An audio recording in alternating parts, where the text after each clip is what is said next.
Et ça va débattre aujourd'hui. On est ensemble jusqu'à midi avec Geneviève Gotzinger. Bonjour Geneviève, présidente de l'agence Image. Jean-Luc Benamias, membre du Conseil économique, social et environnemental. Bonjour.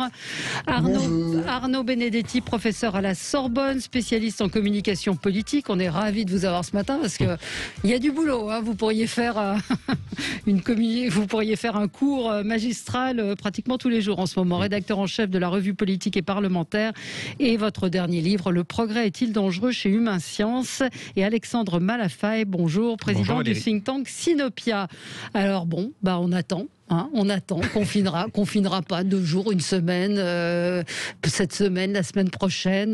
Le président de la République, on l'a appris, veut aller vers un choix hybride. On n'en peut plus, franchement, on n'en peut plus d'attendre comme ça, de nous annoncer que demain, on aura des infos. Bref, on va revenir sur cette communication, sur cette stratégie. On va parler du passeport sanitaire européen.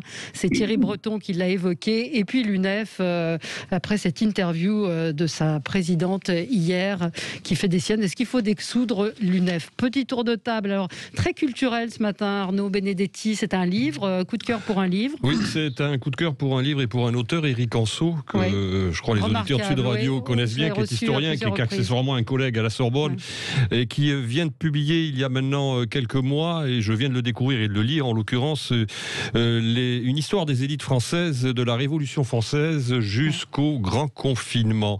Donc c'est un livre d'abord extrêmement intéressant parce que c'est une synthèse de l'histoire de France de 1789 jusqu'à nos jours qui est particulièrement très bien documentée. Et puis par ailleurs, c'est un livre qui bien évidemment s'interroge sur les relations des élites et de la société française, et on se rend compte en lisant ce livre que finalement les questions que l'on se pose aujourd'hui sont des questions qui ont toujours été récurrentes dans l'histoire de France, alors avec des moments qui sont des moments parfois de plus grande tension entre les élites et la société française. Et surtout, ce que nous montre bien ce livre, c'est que la notion d'élite est une notion extrêmement hétérogène, que les élites entre elles ont très souvent des désaccords et qu'il existe des moments, et notamment par exemple quand on regarde les années 30, qui sont assez proches finalement des moments que nous vivons en termes de réflexion des élites sur leur utilité par rapport à la société. Et on voit qu'il y a des débats dans les années 30 qui sont assez proches des débats que nous connaissons aujourd'hui, notamment sur la fameuse réforme de l'État en l'occurrence.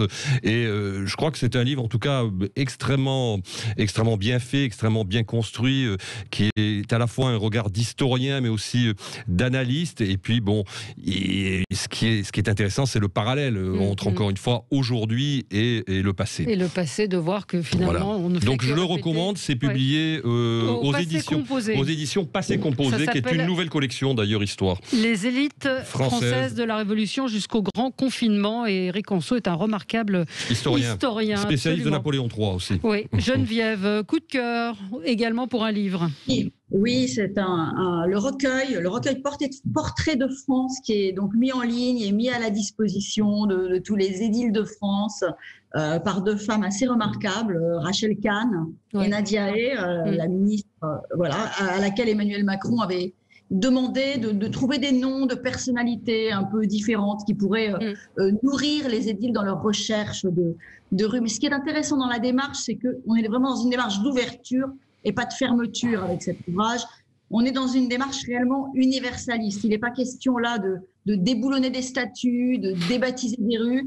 Il est question à l'inverse d'offrir de nouveaux profils, de nouvelles personnalités, de mettre à l'honneur des gens différents issus de la diversité, de l'immigration, de toutes les immigrations, de l'outre-mer aussi. Ouais. Mais elle est l'objet d'une polémique. Elle est attaquée par la mairie de Paris, par des membres de la mairie de Paris qui lui reprochent justement de ne pas faire la place pour les racisés, de ne pas employer les mots qu'on entend un petit peu partout en ce moment. Donc, mais elle est racée, elle a raison d'être racée, pas racisée, et d'avoir la classe qu'elle a. Et voilà, donc Portrait de France de Nadia Hay et Rachel Kahn. Jean-Luc, coup de cœur? Oui, coup de cœur. j'ai cherché, hein, c'est difficile dans la période, vous le savez, les coups de cœur sont plus difficiles, sauf sur la littérature, on vient de le voir. Oui, sur le service civique. Je pense, bon voilà, ça a été démarré par Sarkozy, ça a été continué très honorablement par Hollande, et là, pour une fois, Macron continue. Voilà, je pense que c'est vraiment encore plus utile dans la société aujourd'hui de mettre en place ce service civique à plusieurs dizaines de milliers de jeunes. Alors, reste à avoir les modes de financement qui sont évidemment, qui ont beaucoup d'impact, et reste à en faire quelque chose qui, effectivement, met un pied à l'étrier de plusieurs dizaines de milliers de jeunes par an. Donc, clairement, dans le débat qui concerne le service civique, c'est des services qui doivent durer 6 mois et le plus possible 1 an. Voilà, c'est quelque chose d'extrêmement positif et je dirais quelque chose de positif qui va à l'encontre effectivement de ce fameux service national universel qui n'est pas la bonne réponse. Écoutez, c'est un très beau coup de cœur. Avant de vous donner la parole, Alexandre Malafaye, parce que je crois que votre coup de cœur pour vous-même va nous emmener sur des débats. 2 choses. Clémentine Autain, hier, qui s'exprimait et qui fustigeait le fait, qui dénonçait le fait que des gens soient allés se faire vacciner en Seine-Saint-Denis, alors qu'ils n'appartenaient pas au département. Et ensuite, elle a dit je devais demander à interdire que la 2e dose soit donnée à ces gens-là dans le département. Donc, je pense que personne n'a volé personne. Il y a des gens qui se sont débrouillés comme ils ont pu et que, oui, il y a eu des places ouvertes un peu partout et que les gens ont choisi. Et que si des gens ont pu avoir des places en Seine-Saint-Denis, c'est qu'il y a eu moins de demandes peut-être de la part de ces habitants. Donc, qu'est-ce qu'il fallait faire? Laisser ces doses je trouve que elle ne va pas au bout de sa réflexion. J'ai un exemple, Valérie. Oui. Valérie, j'ai un exemple précis à Marseille, sur le Vieux-Port. C'était il y a 15 jours. Il restait des doses par rapport à des vaccinations. Ouais. Et les pompiers qui organisaient cela arrêtaient les gens sur le Vieux-Port. J'ai eu pas mal de cas qui m'ont raconté ça, de personnes que je connais, et disaient « Est-ce que vous voulez être vacciné ?» Les gens disaient « Oui, allons-y ». Ils n'avaient rien demandé. Mais voilà, il y avait de la place parce qu'il restait des doses. Voilà. On est bien dans tout cela aujourd'hui. Hein. C'est-à-dire que quand il faut utiliser les doses, utilisons-les. Hein.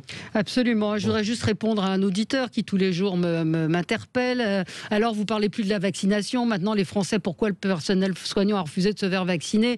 Quel retour de situation? Vous qui disiez qu'il n'y avait pas de risque, vous avez pris une belle gifle. Non, j'ai pas pris de gifle, Marius.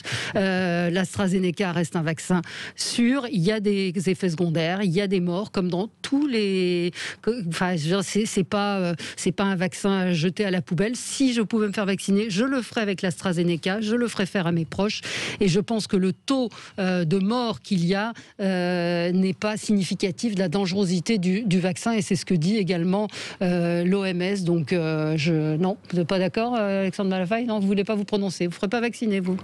Je me ferai vacciner si c'est nécessaire, le moment venu. Je pense qu'il y a plein de gens qui sont prioritaires et qui en ont envie ou besoin, et donc non, mais je laisse ma place. Sur l'AstraZeneca, il n'y a pas de... Non, je ne change pas d'idée, je persiste à dire qu'il faut se faire vacciner et que l'AstraZeneca reste un vaccin sûr. Voilà, et je ne suis pas payée, je n'ai aucun conflit d'intérêt, je ne suis pas payée.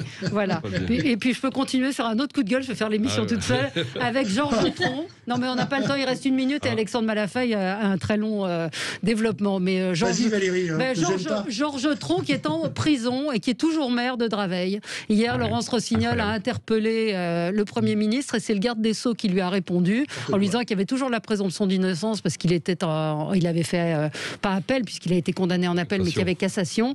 Et c'est Dupond-Moretti qui lui a répondu, garde des Sceaux et ancien avocat de Georges Tron. Donc c'est vrai que oui, la décence ferait que ce monsieur Georges Tron devrait peut-être penser à démissionner ou à laisser sa place, non? Ce qui est clair, c'est que ça renforce pas la confiance, en tout cas, ce type de comportement dans la vie politique. Ouais. Mais ça lui permet de garder des moyens pour se défendre. Ouais. Non, je suis pas payée par je suis pas payée par les vaccins, par AstraZeneca. Allez, on se retrouve dans un instant et on va parler de ce cafouillage, pour ne pas dire un gros mot, autour du confinement ou du reconfinement.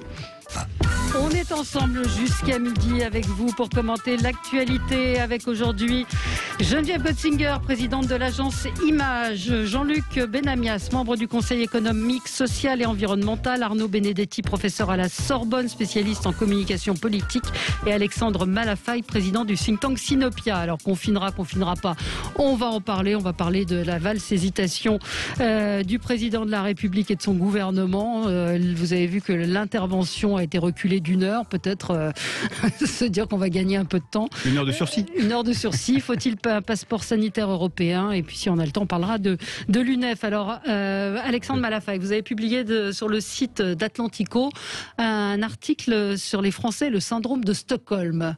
Et vous vouliez nous le notifier. En fait, je veux partager avec vous une interrogation qui est un peu de nature sociologique. C'est que ça fait 1 an maintenant que nous sommes rentrés dans ce cycle absolument étonnant.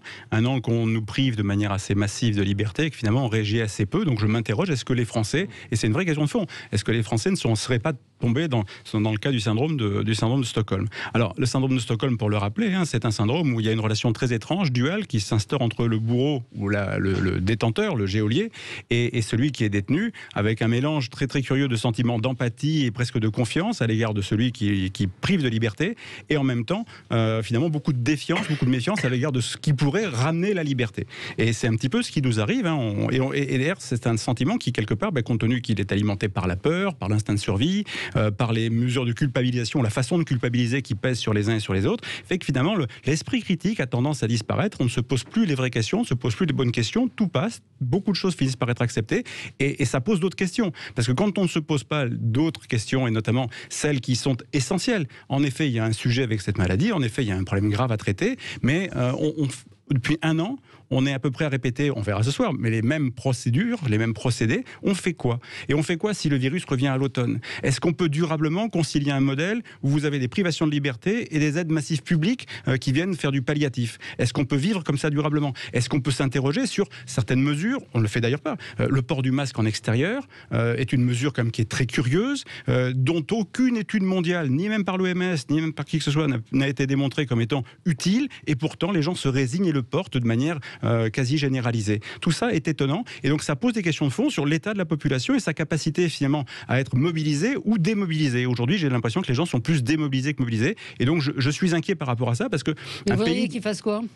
Je crois que, si vous voulez, en tout cas, il faut qu'à un moment donné, on se pose un certain nombre de questions, qu'on dise, écoutez, si le port du masque en extérieur ne repose sur aucune étude scientifique sérieuse, est-ce que ça vaut le coup d'aller... Voilà, maintenant, il faut retrouver des espaces de vie. Le port du masque en extérieur, c'est une manière, effectivement, de prendre conscience de la transmission du virus. Si vous le mettez, le retirez, voilà, c'est plus simple.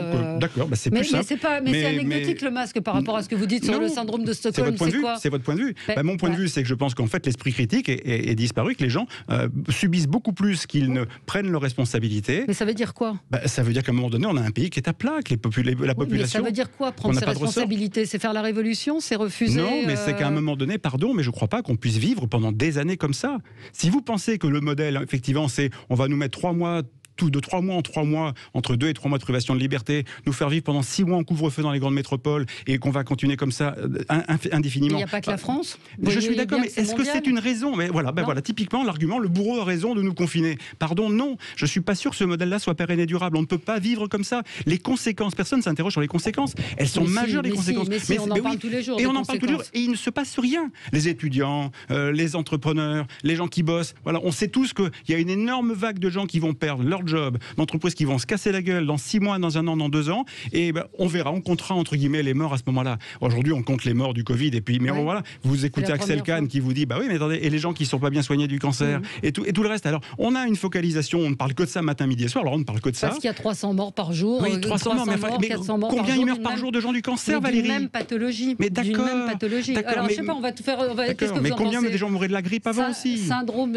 Pas 100 000 personnes ne sont mortes de la grippe. Mais on les comptait moins et on ne regardait pas non plus. Mais pas d'accord. 100 000 personnes, on arrive près des 100 000 personnes. En 1 an, en 2 saisons pratiquement. Alors attendez, dans 10 ans, ça fera peut-être 300 000 morts, oui. Moi, c'est vrai que je suis... ce qui peut expliquer finalement cette espèce d'apathie de la société française au regard quand même d'un régime de privation de liberté depuis 1 an, c'est la peur. Et c'est la peur du risque, en l'occurrence. C'est vraisemblablement cela qui explique cette acceptation de contraintes qui sont des contraintes tout à fait dérogatoires, en effet, d'un régime de liberté publique. Moi, je rejoins ce que dit quand même Alexandre sur le fait que, moi, ce qui me surprend depuis 1 an, c'est l'absence de débat public là-dessus. Là-dessus, c'est vrai qu'on est dans une situation où, finalement, on accepte, parce qu'il y a une situation sanitaire, un certain nombre de privations qui sont Des privations pas seulement en termes de liberté publique, en termes de liberté de commerce aussi, hein, pour un certain nombre d'opérateurs économiques, sans qu'on puisse en discuter. Le risque que l'on court, et qui est à mon avis un risque qui n'est pas lié seulement à la situation sanitaire, qui est lié à d'autres risques, c'est que finalement l'urgence et que les circonstances exceptionnelles deviennent la règle. Et c'est ce qu'on voit d'ailleurs, hein, ça a été dénoncé par un certain nombre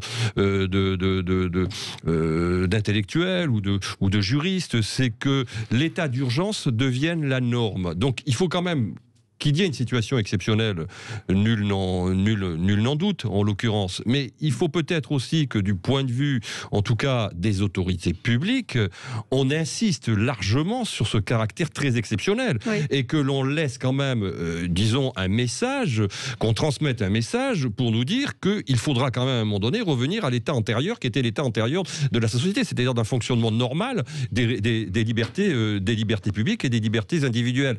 Et puis c'est vrai qu'il y a quelque chose qui est parfois un peu irritant, c'est que, disons, on a un gouvernement des conduites qui vient jusque dans nos gestes, j'allais dire presque quotidiens, nous dire ce que nous devons faire. Donc c'est vrai que c'est quelque chose qui n'est pas tout à fait normal en l'occurrence. Après, bon, moi je comprends très bien qu'il y a une situation qui est une situation exceptionnelle en l'occurrence. Mais la question des libertés publiques devrait, à mon avis, être beaucoup plus débattue.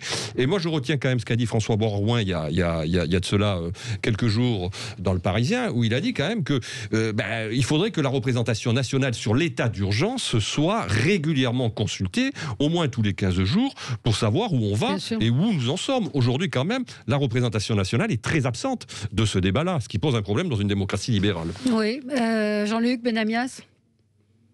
Bien... J'entends tout cela. Moi, je trouve que la société se porte bien. Enfin, se porte bien. Par rapport à la situation, elle répond assez positivement. Je ne crois pas qu'il y ait le syndrome de Stockholm par rapport à cela. Par contre, j'ai beaucoup de critiques sur la façon de gérer cette urgence sanitaire en continuité, car on n'arrête pas de nous dire, nos gouvernants n'arrêtent pas de nous dire, ça va durer, ça va durer, ça va durer. Et on ne retrouvera pas le monde d'avant. Le monde d'avant des libertés. Et à ce niveau-là, je le dis régulièrement sur Sud Radio, ça ne peut pas tenir très longtemps, ça ne tiendra pas longtemps. Et d'ailleurs, il me semble-t-il, le président de la République lui-même, dans les dernières semaines, en a pris conscience, ce qui n'est pas forcément le cas du ministre de la Santé, qui a un autre rôle, certes, ou du Premier ministre. Donc, moi, je pense que cette situation ne peut pas durer, mais malheureusement, vous le voyez, on est en train déjà, dans ces derniers jours, de remettre en cause les élections départementales et régionales en juin, et ça va durer combien de temps tout cela? La société doit reprendre ses libertés, et à ce niveau-là, clairement, les réponses gouvernementales ne sont absolument pas les bonnes, et elles sont toujours aussi complexes, chacun le voit. Encore une fois, il y a conférence de presse. Qu'est-ce qu'on en a à faire qu'elle ait lieu à 17h30 ou 18h30? C'est globalement, dans le côté, tout ça est largement incompréhensible. Et si on essaye de comprendre, on se demande vraiment si ces gens-là se parlent ensemble. Oui, non. Geneviève Göttinger. Oui, moi j'ai même le sentiment parfois qu'il y a une tendance à s'enfoncer dans une forme de syndrome de Stockholm quand même, avec cette envie de protection finalement, de confinement à l'extrême tout le temps, on confine, on refine, on se sent protégé quand on est confiné alors qu'en fait on ne l'est pas du tout. Hein, parce donc ça je suis d'accord avec Alexandre là-dessus. Qu'est-ce qu'on peut faire? Oui, il y a une forme de résignation, ça c'est certain, mais résignation parce qu'en fait, il n'y a pas vraiment de possibilité de rébellion. Et puis, il y a aussi une façon de culpabiliser aussi ceux qui voudraient se rebeller et qui disent « je ne suis pas tout à fait d'accord pour vivre comme ça ». Donc, culpabilisation, en fait, vous êtes des mauvaises personnes parce que vous êtes prêts à laisser mourir 300, 400, 200 personnes par jour. Ce qui me choque, sur un plan plus politique, c'est la prise de décision de tout par un seul homme et effectivement une totale absence de la représentation parlementaire, de débat parlementaire qui devrait être beaucoup plus régulier sur les prises de décision. Et puis, depuis le début, l'absence totale d'analyse des décisions en termes de bénéfices-risques. Au départ, on confine l'ensemble de la France. Pourquoi on confine la Lozère où il n'y a pas un seul cas? Ça, c'est il y a un an. Hein, voilà. Et ça continue. Cette analyse-là, bénéfice-risque, qui devrait servir de fondement à toute prise de décision publique, notamment dans ce type de situation, ça n'existe pas chez nous. Un débat parlementaire aujourd'hui à l'Assemblée nationale, avec une Assemblée nationale où la majorité est de toute façon immédiatement conquise, moi, dans ces cas-là, le débat parlementaire réel qui représenterait la démocratie française se passe au Sénat. Hein. Ouais. Allez, on marque une pause et on va évoquer ce confinement, reconfinement, cette troisième voie hybride évoquée par le gouvernement ce matin. À tout de suite. Avec vous sur Sud Radio, on est ensemble jusqu'à midi pour commenter l'actualité. Juste ce message que je reçois d'un auditeur qui me dit en Angleterre, ils sont confinés depuis le 18 décembre, ils le comprennent, ce n'est pas le syndrome de Stockholm, c'est le syndrome français de se croire supérieur et invincible. Pendant la Deuxième Guerre mondiale, les libertés ont aussi été supprimées. La situation exceptionnelle, mesure exceptionnelle. Si on n'a pas de discipline, on ne retrouvera pas notre liberté. Et il faut rappeler quand même que les libertés ont été supprimées par le régime de Vichy pendant la Seconde Guerre mondiale. Je ne suis pas sûr que ce soit un exemple historique très probant. Mais enfin bon. Après, et autre info, il n'y a que 3% des Français qui ont été vaccinés avec les 2 doses. 3,8%. Peut-être que c'est aussi ça le problème, non ? C'est que ça fait partie on considère aujourd'hui, sans doute à juste titre, que c'est une très bonne mesure de vacciner une population. On voit ce qui se passe en Israël. C'est intéressant à observer en termes de phénomène. Après, là encore, on parlait de la Suède hors micro. Chacun dit comparaison n'est pas raison, mais Israël n'est pas non plus forcément le laboratoire le plus représentatif. Et on a toujours aussi une autre problématique qu'on a vécue l'année dernière, c'est que on ne sait pas non plus dire à quel moment l'épidémie, naturellement, à un moment donné, le virus cesse de circuler. Et l'année dernière, on a passé 2 mois à être confinés, puis finalement, on a vu que le virus a eu tendance à disparaître tranquillement à partir du 15 mai jusqu'à la fin de l'été. Et est-ce que c'est parce qu'on nous a confinés ou est-ce que c'est parce qu'il a fait son temps et qu'on a ce même cycle? Est-ce que c'est pas ce qui se passe aussi en Israël? On a une vraie problématique à expliquer les choses. C'est pour ça qu'on revient. Au Brésil, c'est l'été et que le virus est à son top. Parce que dans tous les cas de figure, c'est ça, pour le coup, le modèle des coronavirus a toujours été un modèle de courbe en cloche. Oui, mais on avait dit que l'été et le chaud tuaient le virus, était moins propice au virus. Et l'exemple qu'on donne est effectivement celui du Brésil, où c'est l'été et où le virus est très, très virulent. Parlons de ce qui nous attend. Enfin, on va pas en parler parce qu'on ne sait pas, mais en tout cas, Emmanuel Macron doit décider de nouvelles mesures de restriction. Alors déjà, juste à vendre, c'est la communication du gouvernement. C'est insupportable. Hier, on nous dit on va prendre des nouvelles mesures. Et pourquoi ils n'en ont pas parlé hier ? C'est de la procrastination. Bah oui, pourquoi quand on dit on a des décisions à vous annoncer, puis on les annonce pas. Je suis d'accord avec vous parce qu'il y a un problème en termes de temporalité, c'est-à-dire en règle générale, quand vous voulez communiquer, il vaut mieux communiquer au plus près de la décision, au plus près de la prise de décision. Sauf qu'aujourd'hui, quand vous attendez 24 heures et compte tenu du fonctionnement du système médiatique qui est le nôtre aujourd'hui, 24 heures, c'est une éternité. Absolument. C'est-à-dire que vous laissez s'engouffrer des tas de critiques potentielles, des tas de mésinterprétations, des tas de controverses. Et puis, compte tenu, encore une fois, de la situation tout à fait particulière dans laquelle nous nous retrouvons, vous renforcez l'anxiété de la société. Donc, je ne comprends pas le timing de cette communication. On a un conseil de défense hier. On a ensuite un porte-parole du gouvernement qui s'exprime. On attend 24 heures pour communiquer sur des décisions qui, à mon avis, pourraient être prises finalement beaucoup plus rapidement, et je ne vois pas l'intérêt d'attendre 24 heures. En effet, cette communication pose question. Mais alors, il y a une autre lecture qu'on peut faire. Cette communication, elle est indexée sur la difficulté que l'exécutif a à prendre des décisions, en l'occurrence, sur l'incertitude liée à l'action. C'est évident, on vient encore de nous dire qu'on vient de retarder d'1 heure la conférence de presse. Pourquoi ? Donc, je ne sais pas pourquoi, mais en tout cas, manifestement, ça veut dire que les choses ne sont pas tout à fait aujourd'hui ajustées à l'heure où nous parlons. Donc, ça traduit, si vous voulez, en plus, ce temps de latence, toute la difficulté que l'exécutif a à maîtriser la situation. Donc ça envoie un message qui est un message de non-contrôle de la situation. Et donc en effet, ça pose un problème à la fois sur l'action et sur la communication, mais on ne peut pas de toute façon décorréler la communication de l'action. Geneviève Gotzinger. Oui, ça envoie un message de doute. Ça donne le sentiment, encore une fois, d'une navigation à vue. On ne sait pas vraiment, parce que si on savait, on dirait, on annoncerait. Après, je pense que si on retarde, c'est aussi pour pouvoir aligner 2 choses aujourd'hui. Le confinement, pas confinement, et la décision par rapport à AstraZeneca, qui est suspendue. Voilà, donc le Premier ministre annoncera les 2 choses en parallèle ce soir, et c'est peut-être aussi pour ça qu'il attend 1 heure. Cela dit, le sentiment qu'on éprouve, c'est que la maîtrise du temps est totalement perdu. Le grand maître des horloges l'a dit lui-même, la maîtrise du temps, c'est le virus malheureusement. Et en fait, cette phrase veut tout dire. Ça veut dire qu'il n'a plus c'est plus lui qui décide. En fait, il est dans une espèce de navigation à vue avec une situation qui lui échappe et il cale sa communication finalement sur cette situation, l'évolution de cette situation au plus près des chiffres, mais ça donne un sentiment de cacophonie absolue, de volte-face, qui bien entendu n'est pas susceptible d'assurer une forme de confiance dans la parole publique en laquelle on a plus que jamais besoin. Oui, Jean-Luc Benamias. Personne n'a la maîtrise du temps, que ce soit d'ailleurs avant le Covid ou après le Covid.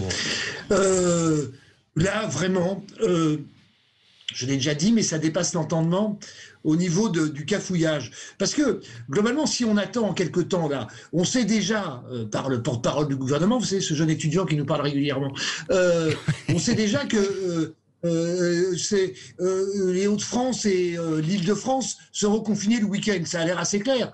Moi, je pense qu'ils réfléchissent en dehors de l'AstraZeneca, parce qu'ils attendent les décisions européennes. On y reviendra peut-être tout à l'heure. Ouais.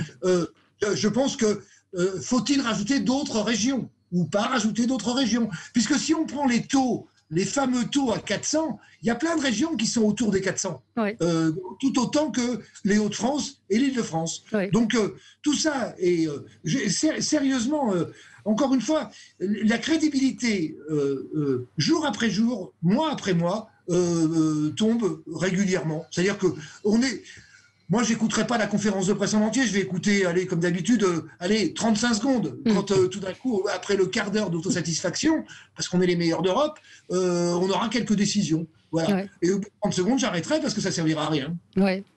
Alexandre, en fait, c'est quand même un exercice très très difficile pour les gens qui gouvernent aujourd'hui. On ne peut pas quand même leur enlever ça. D'abord, il y a une réalité de chiffres qui n'est pas si simple que ça à maîtriser, parce que tout n'est pas fiable. Les données épidémiologiques, les chiffres des hôpitaux, il y a moyen de creuser un peu, de se rendre compte que tout n'est pas forcément la réalité qu'on nous affiche, y compris du côté de l'exécutif.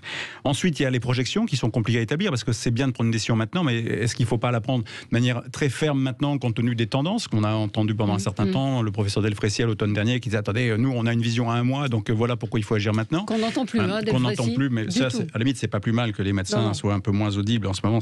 On laisse la parole aux politiques, c'est leur job quand même, chacun son boulot. Voilà. Ensuite, c'est vrai que les mesures à prendre, compte tenu qu'on est dans un système où tout part d'en haut, quoi. C'est un des rares pays où tout est décidé du sommet pour à peu près tout le monde et toute la population et toutes les activités. Donc forcément, dès que vous prenez une décision, elle a des répercussions absolument considérables. Donc il faut modéliser, il faut étudier les impacts que ça va avoir, et après il faut préparer les messages.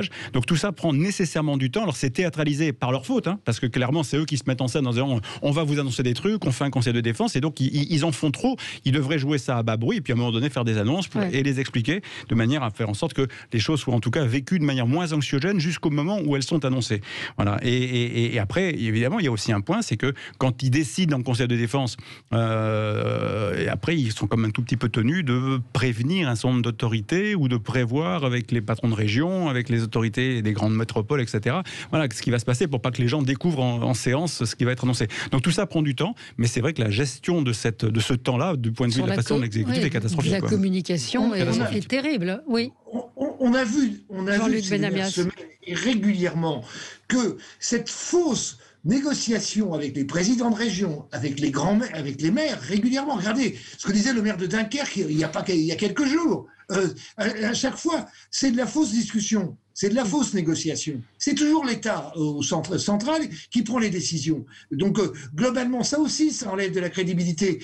Moi, je pense que, sérieusement, les élus locaux sont réellement très au courant de ce qui se passe dans leur région, dans leur mairie ou dans leur métropole. On leur fait pas assez confiance. Oui, certainement, mais c'est ce qui avait été dit au départ, en tout cas. Et puis, il y a aussi le fait qu'il y a des divergences à l'intérieur de l'appareil d'État. Manifestement, on voit bien que, en fait, il y a deux partis. Il y a le parti médical qui est plutôt représenté par le ministre de la Santé, c'est d'ailleurs son job en l'occurrence, et qui semble préconiser plutôt un durcissement des contraintes, lui de son côté, et puis le parti de l'économie qui est plutôt celui de Bruno Le Maire, voire de Gérald Darmanin, dont on dit que lui aussi il n'est pas favorable à un resserrement des contraintes, et que le président de la République semble avoir quand même tranché depuis le mois de janvier en l'occurrence, plutôt en faveur de l'économie et de la société.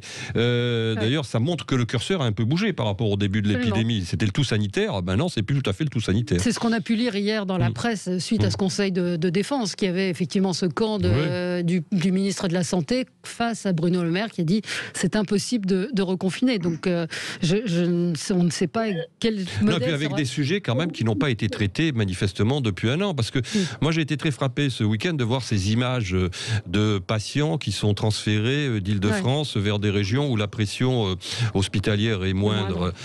Mais quand même, il existe un certain nombre de cliniques en Île-de-France. Pourquoi n'utilise-t-on pas de manière plus rationnelle le potentiel sanitaire de la région Île-de-France plutôt que de s'adonner à ces images qui sont des images quand même de communication en l'occurrence pour montrer que les moyens de l'État sont pleinement mobilisés pour sauver des patients. Il y a quand même ces questions restent entières. Finalement, les questions qu'on se posait il y a un an, et c'est un peu le sentiment qu'on a, on est dans une sorte de surplace. Les questions que l'on se posait il y a un an, on se les repose aujourd'hui quasiment un an jour pour jour. Alors, il y a plutôt très bon article dans Slate qui explique pourquoi, qui donne des réponses à la question et pourquoi on rouvre pas des lits, que c'est extrêmement compliqué, que les cliniques privées n'ont pas les réanimateurs ou les services de réanimation pour les cas aussi lourds que ceux que sont le Covid. Moi je l'ai appris, je l'ai découvert ce matin, et que c'est pas aussi simple que ça. Donc, et en un an, on n'aurait pas pu se préparer. Oui, le problème, c'est qu'il y a vous formez un médecin réanimateur en un an, vous ? Et les infirmières et les aides-soignants, c'est marrant. Enfin, moi, je me souviens que l'été dernier, l'État avait dit, le gouvernement avait dit que de toute façon, on se doterait de moyens suffisants pour faire face à un nouveau rebond de l'épidémie. Je constate qu'il a dit des conneries. Voilà, mais est-ce que vous formez un médecin réanimateur ? Moi, j'y connais rien. Est-ce qu'on forme un médecin réanimateur et est-ce qu'on a le personnel pour le faire ? Je vous pose la question. Je pense que la réponse, elle peut pas être binaire. Je suis persuadé qu'il doit y avoir des moyens à mobiliser aujourd'hui en l'état des forces. Alors quoi ? C'est quoi ? C'est de l'incompétence ? C'est de la négligence, c'est un complot, c'est quoi ? Non, c'est ni un complot, mais en revanche, c'est sans doute une forme d'impréparation, d'incapacité des uns ou des autres. Oui, mais pardon, regardez la nébuleuse, la façon dont la santé en France est gérée. Au-delà du débat, regardez comment c'est organisé en France, comment vous avez une multiplication en intervenants, en interlocuteurs. En France, vous avez 30% du personnel hospitalier qui est du personnel administratif. En Allemagne, ils sont 12%. Voilà. Regardez comment tout ça fonctionne, ou au contraire, comment tout ça dysfonctionne. Vous aurez beaucoup de clés de lecture et de clés d'explication. Oui, on pourrait faire mieux avec les moyens qu'on apporte à la santé en France. Oui, la réponse est oui, bien sûr. Allez, on marque une pause et vous répondrez dans un instant. Avec vous sur Sud Radio jusqu'à midi et nous commentons l'actualité avec les indécisions du gouvernement, cette impression d'hésitation, de ne pas savoir où on va. Geneviève Gotzinger, vous vouliez réagir à ce qu'on disait juste avant ? Oui, je vais juste mettre deux chiffres en parallèle. Si on reconfine en Île-de-France ce soir, ou à partir de ce week-end, c'est 12 millions de personnes qui vont être concernées. Pourquoi ? Parce qu'on a 1200 lits de réanimation en Île-de-France. Donc je mets quand même ces deux chiffres en parallèle, même si j'ai lu comme vous le papier de Slate, mais aucun lit n'a été créé depuis un an. Donc effectivement, on se retrouve au même point qu'il y a un an. Ensuite, concernant les difficultés de prise de décision d'Emmanuel Macron, c'est peut-être aussi parce que s'il reconfine ce soir, il aura quelque part perdu son propre pari. Oui, absolument. De se déjuger par rapport à ces décisions fortes du mois de janvier dernier. Et ça, c'est très, très, très compliqué à gérer à titre personnel. Voilà. Oui, c'est moins tragique. C'est plus tragique que la courbe du chômage de François Hollande, mais c'est un petit peu la même chose, quoi. C'est quand on s'engage dans une voie, et ce mot de Paris est assez insupportable, mais effectivement, s'il reconfine, c'est qu'il a perdu. Il faut sauver la face aussi, d'une certaine manière. C'est bien. Donc, ça. C'est politique. Il y a un problème de gestion de face. Il y a un choix qu'il a fait contre l'avis, manifestement, de son conseil scientifique. Il s'est faufilé dans ce qu'il pensait être un trou de souris qui lui permettrait de tenir. Moi, je suis très surpris, notamment par l'élément de langage que l'on entend, d'ailleurs très souvent utilisé par le Premier ministre. Je ne sais pas si vous l'avez entendu. Il dit chaque jour de gagner est un jour de gagner. Mais je ne vois pas ce qu'il veut dire par là, en l'occurrence. Je ne sais pas. Je vois pas où il gagne, en l'occurrence, mais c'est assez surprenant comme élément de langage. Les médecins lui répondent chaque jour est un jour de perdu. Toutes les grandes décisions ont été des décisions à contre-courant. Rappelez-vous, l'année dernière, on a décidé de confiner le pays, mais on a quand même laissé les gens voter. Et là, objectivement, le vote l'année dernière dans des conditions sanitaires qu'on connaît, et là pour le coup avec des gens qui n'avaient pas de masque dans les endroits où il fallait voter, ça je pense que ça a été très lourd de conséquences. Et à chaque fois qu'ils prennent des grandes décisions, ils sont en général avec un temps de retard ou en plein décalage, hélas. Oui. Vous voulez réagir aussi, Jean-Luc Benamias ? Je disais tout à l'heure, on s'aperçoit à ce niveau-là qu'il n'y a aucune coordination, notamment au niveau de l'Union européenne, mais strictement aucune. On le voit sur les vaccins, mais on le voit sur toutes les décisions. Regardez sur l'AstraZeneca. Soi-disant, la coordination générale des vaccins, mais aussi des politiques amenées au niveau de l'Union européenne, et ça touche au passeport dont on discutera tout à l'heure, devrait être collective. Elle n'est absolument pas collective. Et les exemples...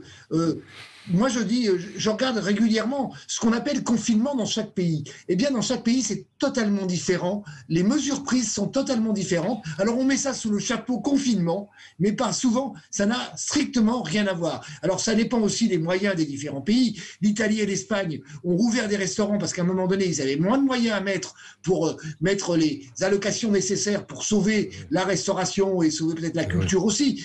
D'accord. Mais à ce niveau-là, le fait qu'il y ait une Union européenne qui est devenue quasiment inexistante ajoute aussi au côté incroyable d'incompréhension de nos concitoyens.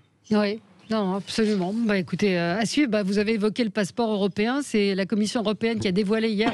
Alors, peut-être avant de parler du passeport européen, vous avez un pronostic sur ce qui va être annoncé ce soir. On va faire comme le Premier ministre, comme le Président. On va jouer. Est-ce qu'ils peuvent reconfiner totalement ? On parle d'une troisième voie hybride. Ça s'est tombé ce matin. Donc le Président réfléchirait à des mesures de freinage qui est un autre visage que celles qu'on a connues, qui dureront quelques semaines. Il veut prendre en compte les réalités de la vie francilienne et l'organisation du temps. Donc, troisième voie hybride, ça pourrait être quoi ? Alors, j'entends parler de découpage départemental. Alors, ça c'est quand même très, très, très, très compliqué sur le papier. Surtout en Île-de-France. Dans la vraie vie, c'est très, très compliqué. Xavier Bertrand propose ça en disant, pour les Hauts-de-France, en disant que dans l'Aisne et dans la Somme, le taux d'incidence est mineur. Donc, peut-être que c'est possible dans les Hauts-de-France, mais en tout cas, en Île-de-France, si on ne peut pas aller entre les Yvelines et les Hauts-de-Seine, là, c'est impossible. Pour le coup, c'est... Oui. Vous en pensez quoi ? Mais c'est apparemment l'une des... Parce qu'il y a l'histoire de l'acceptabilité de la société. Non, mais moi, j'en ai strictement aussi. aucune idée, d'autant plus qu'on a déjà été surpris par un certain nombre d'annonces qui allaient à contre-courant de ce qui était pressenti. Donc, il faut être extrêmement prudent. Ce qu'on voit, c'est qu'actuellement, manifestement, aucune décision, claire et nette a été prise. Mais c'est vrai que reconfiner l'Île-de-France, ça va sonner comme un échec politique pour Emmanuel Macron. Parce que, si vous voulez, le poids à la fois économique, démographique et symbolique de l'Île-de-France, ça veut dire que, quelque part, il a raté ce qu'il appelait d'ailleurs de manière très malencontreuse, à mon avis, son pari. Oui, absolument. Parlons donc de ce... Oui, Jean-Luc Benamias. Moi, j'ai l'impression, mais je peux me tromper évidemment, comme tout le monde, qu'on ira vers un confinement du week-end. C'est la nouvelle norme. On confine le week-end, voilà. Et on ira dans un certain nombre de régions. Je ne connais pas le nombre de régions, mais je sais que les Hauts-de-France et l'Île-de-France ont de grandes chances d'y être, vers un confinement le week-end. Voilà. Enfin, ce qui a de l'avis des médecins n'est pas forcément hyper utile, et de l'avis des citoyens assez insupportable d'un point de vue humain, quoi. Mais là encore, toute la difficulté, c'est que on sait quand on commence ce type de mesures, on ne sait pas vraiment si elles sont d'une utilité absolue. Je pense que l'exécutif s'interroge aussi, on ne sait jamais quand on les arrête. Donc c'est vrai qu'on rentre à nouveau dans un tunnel, et ça c'est très difficile de faire plonger à nouveau les gens pendant 3 mois, peut-être pendant 2 mois dans ce type de mesures. Alors après il y a la tentation de taper un coup fort. Voilà, ça peut être la tentation de dire on fait un effort, à supposer là encore sur des bonnes mesures. C'est certainement ce que fera le président en dernier recours. Parce qu'on n'a pas la démonstration non plus que les mesures qui ont été prises de confinement le week-end, notamment à Nice, ou les mesures de couvre-feu, aient eu un impact quelconque. Pour l'instant, toute la difficulté. Je rappelle le chiffre. On est dans l'ordre du psychologique. 3,3% de la population française a été vaccinée avec les 2 doses, ce qui est quand même plutôt lamentable, on peut le dire. Alors, passeport sanitaire européen, c'est la Commission européenne qui a dévoilé son projet commun pour permettre aux populations des 27 de voyager cet été. Ce serait sous forme de QR code. Alors, mais ça rejoint un petit peu ce que je viens de dire. S'il y a 3% de la population qui est vaccinée, comment on voyage ? Et principalement des personnes de plus de 75 ans.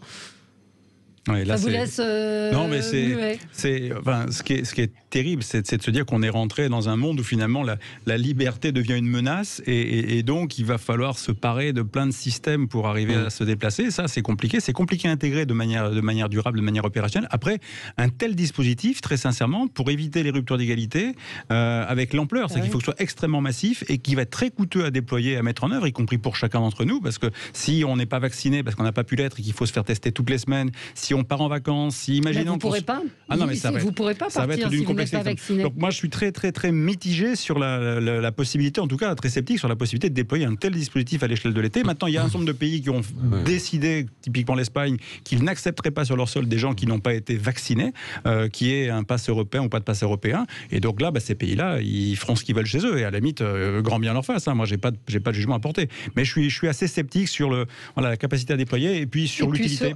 Et puis sur la possibilité des 27 de se mettre d'accord aussi sur ce passeport. Enfin, on voit qu'il y a quand même une pression des pays, notamment les plus touristiques, pour adopter l'Espagne, l'Italie, la Grèce également, qui souhaitent adopter ce dispositif. Mais je trouve que pour l'Union européenne et pour la Commission européenne, au moment où ils ont du mal, malgré tout, à approvisionner l'Europe en vaccins, annoncé par la voix du commissaire européen, M. Breton, ce type de mesures, qui sont quand même des mesures, qu'on le veuille ou non, contraignantes, parce que c'est pas...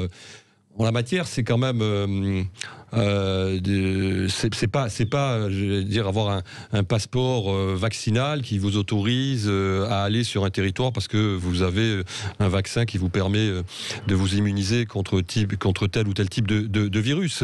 Là, en l'occurrence, c'est quand même aussi un passeport ou un pass, je sais pas comment il faut l'appeler, qui vous autorise ou non aussi également à vous déplacer dans un certain nombre de lieux. Ce qui change quand même considérablement aussi la mesure. Je suis pas sûr que ça soit, en tout cas, en termes de communication pour l'Union européenne, quelque chose qui soit, disons, qui arrive au bon moment, parce que le vrai sujet aujourd'hui, c'est quand même d'abord les vaccins. En l'occurrence, et c'est ce qui détermine tout. Ouais. Jean-Luc Benamias. Il faudrait déjà qu'ils arrivent à se mettre d'accord, ne serait-ce que par rapport aux vaccins. Et à l'arrivage des vaccins, on a bien vu que, par rapport à toutes les politiques continentales dans le monde entier, l'Union européenne est la plus faible, clairement, dans l'arrivage des vaccins. Et ce que je sais, moi, et ce qu'on a pu voir, c'est que, évidemment, les pays, je pense à l'Italie, mais je pense que la France est très loin derrière d'ailleurs, se débrouillent chacun de leur côté pour voir comment on fait arriver plus de vaccins de tel ou tel type, de telle ou telle marque. Voilà. Et moi, j'ai du mal à penser que cette histoire de passeport européen ne soit pas du vent complet, parce qu'avant qu'ils se mettent d'accord, ça va être très long. Et la faisabilité d'un passeport européen reconnu, si en plus il n'y a que 3 à 5% des citoyens européens qui ont eu la chance d'avoir les 2 doses, tout ça n'a pas beaucoup de sens. Oui, alors le pass, apparemment, moi, d'après ce que je comprends du pass, ça ne concerne pas seulement le vaccin. Ça peut concerner le vaccin, mais ça peut concerner aussi des tests. C'est-à-dire avoir un test PCR de moins de 72 heures qui vous permet, en effet, d'aller en Espagne, en Grèce, et puis de vous rendre dans les lieux de convivialité. Aujourd'hui, de toute façon, vous n'avez pas plus la possibilité de voyager sans être testé. Oui, donc, c'est vrai. Au regard de la rupture d'égalité dont parlait Alexandre, en fait, c'est effectivement vaccination, test ou immunisé parce que vous avez déjà été malade. Donc, il n'y a pas de rupture d'égalité, puisque de toute façon, vous ne pouvez pas voyager si vous n'avez pas le test. Donc, ce n'est pas une privation de liberté, c'est au contraire quelque chose qui nous permettrait de retrouver de la liberté. Donc, je suis en total désaccord avec ce que j'ai entendu jusqu'à présent. C'est dans le contexte actuel où les frontières sont fermées, où on vous empêche de rentrer dans un pays si vous faites pas ce truc dans le nez pour rentrer, pour en repartir, etc. C'est plutôt retrouver de la liberté et retrouver de la capacité de bouger et d'évoluer dans l'espace et de se rendre où on veut. Donc, alors, le débat est lancé. On va vous répondre dans un instant. À tout de suite sur Sud Radio. Et on est avec Alexandre Malafaye, on est avec Geneviève Gotzinger, Jean-Luc Benamias et Arnaud Benedetti. Peut-être un mot sur répondre à ce que dit Geneviève Gotzinger, parce que vous étiez tous assez unanimes pour parler de privation de liberté. Geneviève dit, au contraire, ce passeport sanitaire va nous permettre de voyager plus facilement. Alexandre Malafaye. Non, mais les pays peuvent décider des conditions qui favorisent, qui permettent l'entrée sur leur territoire. Ça pour moi, c'est un point central. D'ailleurs, on ne va pas en Afrique, dans certains pays, si on n'a pas un vaccin, fièvre jaune ou autre, etc. Ça me paraît clair. Moi, ce qui me gêne, c'est que les compagnies aériennes, que les entreprises privées m'imposent des conditions à respecter sur un plan sanitaire. Je pense que c'est pas de leur ressort, c'est pas de leur boulot. Donc là, il y a un vrai débat, à mon avis, à engager. Et après, au-delà du voyage à l'extérieur d'un pays et des conditions d'entrée dans un pays, il y a, au bout du compte, ce qu'on fait de ce pass sanitaire ou de ce certificat vert. Est-ce que ça devient un sésame simplement pour vivre au quotidien, c'est-à-dire pour sortir de chez soi, pour aller au restaurant, pour aller dans un magasin, pour prendre un métro, pour prendre un bus? Est-ce que c'est systématique? C'est cette question-là que je pose. Il y a un moment donné où ça va devenir compliqué à gérer, parce qu'autant on peut se faire tester une fois avant d'aller dans un pays, autant on peut pas quand même se faire tester tous les jours ou toutes les semaines pour avoir le droit de sortir, le droit de voyager dans son propre territoire. Donc c'est ces périmètres-là de réflexion que je trouve pas bien encore clair et qui méritent réflexion. Après, qu'on essaie de se donner les moyens pour en sortir et pour éviter de transmettre quelque chose, la réponse, oui, il faut sans doute trouver une solution. Oui, Geneviève? Oui, non, mais là, en l'occurrence, il s'agit d'un passeport européen. Il ne s'agit pas d'un sésame pour aller au cinéma en France, au restaurant en France. C'est encore une fois une dimension européenne et transnationale, justement pour voir. L'idée d'un sésame interne circule également, c'est-à-dire que moi j'ai entendu un certain nombre d'autorités ou un certain nombre d'observateurs réclamer en effet la mise en place d'un dispositif qui permettrait finalement aux gens de pouvoir se rendre au restaurant ou dans un musée ou dans une salle de cinéma en excipant le fait que soit ils sont vaccinés, soit ils disposent d'un test négatif. Là, dans le fonctionnement de la vie quotidienne, quand même, ça peut poser un problème, en l'occurrence. Oui. Mais après, il est tout à fait légitime que les pays soient maîtres, j'allais dire, de savoir qui doit rentrer chez eux ou ne pas rentrer. Oui. C'est le Conseil économique et social, Jean-Luc, qui a lancé une consultation à laquelle 100 000 personnes ont participé et qui montre qu'apparemment 7 Français sur 10 seraient hostiles à l'idée d'un pass sanitaire. C'est ce que j'ai lu. Mais j'ai suivi ça de très près, évidemment. Mais c'était marqué en petit en bas. Un sondage de ce genre n'est pas un sondage représentatif, puisque répondent évidemment ceux qui veulent bien répondre. Donc et c'était marqué en grand. Et donc, effectivement, il y avait 70% de gens qui disaient « on n'en veut pas ». Moi, je pense que c'était... Sérieusement, pourquoi pas, dans une idée globale d'avoir un passeport européen sanitaire, pourquoi pas à terme. Mais je ne crois pas une seule seconde que dans les semaines que nous allons vivre, on va parler jusqu'à l'été, cette chose-là puisse être mise en place. Chaque pays européen aujourd'hui fait ce qu'il a envie de faire. Absolument. Et tu as raison. Alexandre, c'est tout à fait leur devoir et c'est constitutionnellement et institutionnellement responsable. Mais voilà, je ne crois sérieusement... si l'histoire des vaccins soi-disant coordonnés au niveau européen avait marché, on pourrait se dire, tiens, ça peut marcher. Il n'y a plus à ce niveau-là de réelle coordination à 27, car à 27, c'est totalement impossible. C'est le moins qu'on puisse dire. Je voudrais qu'on parle de l'UNEF. Hier, la présidente de l'UNEF était interrogée par Sonia Mabrouk et elle a reconnu l'organisation par son syndicat de réunions interdites aux Blancs. Écoutez. Aujourd'hui, quand on est une femme, on subit des discriminations. Donc on organise des réunions pour permettre aux femmes d'exprimer les discriminations qu'elles peuvent subir. Et on organise aussi des réunions pour permettre aux personnes qui sont effectivement touchées par le racisme de pouvoir exprimer ce qu'elles subissent. Ça ne veut pas dire que c'est des réunions dans lesquelles on prendrait des décisions. Il n'y a aucune décision qui est prise en non-mixité dans l'UNEF. Dans l'UNEF, on considère que la lutte contre le racisme, elle doit se faire avec, d'un côté, avec à la fois les personnes blanches et les personnes non blanches. Oui, et donc Sonia Mabrouk lui dit il y a des réunions où les non-blancs ne sont pas admis et où les blancs ne sont pas admis. Et elle a dit oui, il y a des réunions qui s'organisent. Plusieurs élus, dont François-Xavier Bellamy et Éric Ciotti, ont demandé la dissolution de l'UNEF. Bruno Retailleau souhaite que la présidente de l'UNEF soit jugée pour provocation à la haine raciale.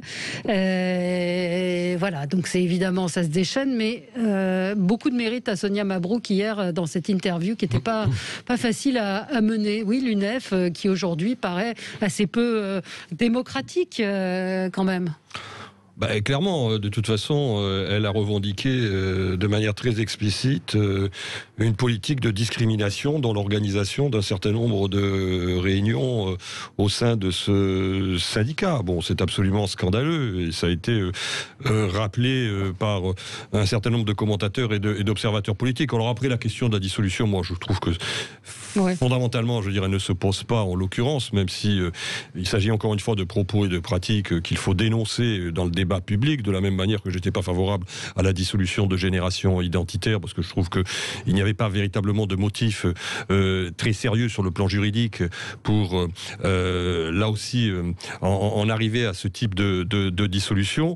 Ce qui est sûr aujourd'hui, c'est qu'on voit qu'il y a un discours qui s'est banalisé d'une certaine façon dans un certain nombre de cercles étudiants qui sont quand même minoritaires, il faut le rappeler. La participation aux élections dans les universités est très faible en l'occurrence, mais qui sont très actifs médiatiquement, qui sont très actifs politiquement. Et on assiste à la dérive d'un syndicat qui, dans les années 60, 70, défendait, même des années 80, défendait des idées d'universalisme.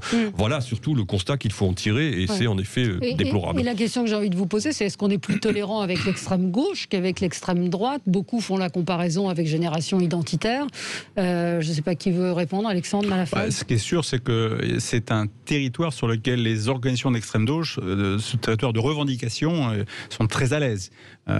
Parce qu'il y a des victimes. Et à partir du moment où il y a des victimes, vous pouvez monter des réactions, des cabales, et c'est beaucoup plus difficile de vous attaquer. Elle pourra toujours dire, oui, on fait des réunions entre noirs ou entre blancs, mais n'empêche que les noirs ont un problème. Et donc, une fois que vous avez dit ça, vous avez une partie des gens qui vont être acquis à votre cause d'une certaine façon. Et donc, l'idée d'aller, comme la réclame la droite, et l'occasion est trop belle pour eux, ça je peux le comprendre, la dissolution, cette idée-là, elle fera pas son chemin. Mais en revanche, c'est vrai qu'il y a un côté, il y a ces instruments de revendication minoritaire qui sont là et qui sont très actifs et qui sont capables vraiment de rallier à leur cause quand même du monde. Et je suis sûr qu'après l'intervention d'hier de la présidente de l'UNEF, il y a plein de gens qui font bloc de manière assez solide. Alors c'est tout petit comme organisation, mais c'est vrai qu'il y a un côté effet miroir avec Génération Identitaire, des organisations qui sont chacune très très très radicalement ancrées dans des positions et dans des combats qui posent des problèmes en tout cas. Oui, Jean-Luc. Je ne veux pas comparer un syndicat étudiant, quoi que j'en pense, et Génération Identitaire. D'un côté, il y a un syndicat historique, très ancien, peu importe, dont je ne comprends plus absolument rien à leur ligne syndicale ou politique, ça c'est clair. Et puis d'un autre côté, il y a des groupuscules d'extrême droite, de droite dure, comme Génération Identitaire, c'est pas la première fois. Voilà. Alors après, interdire ce genre d'organisation, ça peut faire plaisir. Même si je pense qu'on ne peut pas interdire un syndicat, mais interdire Génération Identitaire, ça n'empêchera pas les gens de Génération Identitaire de recréer une organisation dans les semaines qui viennent. D'ailleurs, c'est quasi... Bien sûr. Mais là, sur le fond, il y a une incitation à la haine ou pas J'ai écouté l'interview sur Europe 1, puisqu'il s'agissait d'Europe 1. J'ai trouvé cette interview des deux côtés lamentable. Vraiment, personne ne s'écoutait. Voilà. Non, je suis pas d'accord avec vous. Sonia Mabrouk posait des questions Non, elle coupait la parole aussi très souvent. Mais parce que l'autre ne répondait pas, parce que Mélanie Luce ne répondait absolument pas. J'entends bien. Enfin bon, j'aime pas cette façon d'interviewer, et c'est pas comme ça que nous faisons sur cette radio, me semble-t-il. Bon, passons. Mais ça c'est pas grave. Moi, je comprenais rien à ce que disait la représentante de l'UNEF. Voilà. Je comprenais des bribes, je comprenais elle avait du mal à expliquer, parce que moi je suis pas contre par rapport aux histoires de groupes femmes qui se réunissent entre elles pour discuter sérieusement des violences faites aux femmes. Ça m'a jamais paru être... Mais là c'est pas les violences faites aux femmes, c'est interdit. Il y a les deux. Le processus de sélection, c'est la couleur de peau. Non, mais il y avait deux discussions. Si vous aviez écouté les réponses, qui étaient pénibles, je dois le dire, il y avait les deux questions qui étaient posées. Oui, Geneviève Gotzinger. En l'occurrence, la dissolution ne me semble pas non plus une bonne idée. Je suis d'accord avec tout ce qui s'est dit. La contre-attaque doit se faire sur le terrain des idées. Elle ne doit pas se faire sur le terrain de la dissolution.